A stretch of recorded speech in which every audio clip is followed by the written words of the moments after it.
Alam ko na masasaktan si Rachel. Ano ba, Junior? Wake up!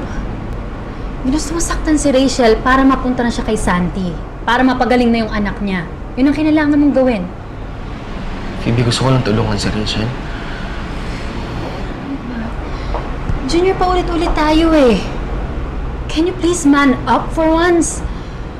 Mula nung nag-decide ka na pakawalan si Rachel, binitawan mo na ang lahat ng responsibilidad mo sa kanya. Can you please stop thinking about them? You're free now. Stop whining and enjoy your freedom. Phoebe, hindi ko kaya maging masaya eh. Sakit-sakit eh. Hindi ko alam kung bakit ko kailangan saktan si Rachel. Hindi ko alam kung bakit pati ako nasasaktan niya.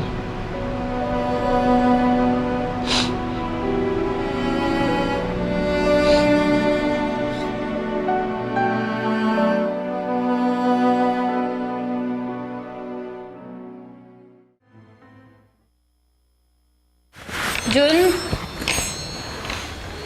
Junior? Jun?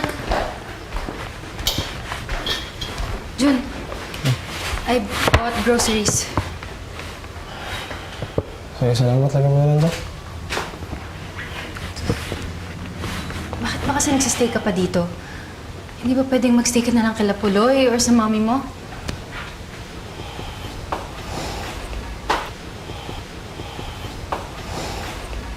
Hindi, okay naman ako dito eh. Okay lang ako dito mag-isa.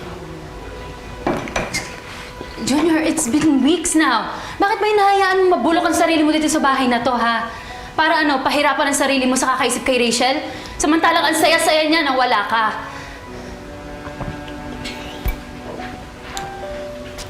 Ano bang nasabing maganda? Malis ka na? Hindi.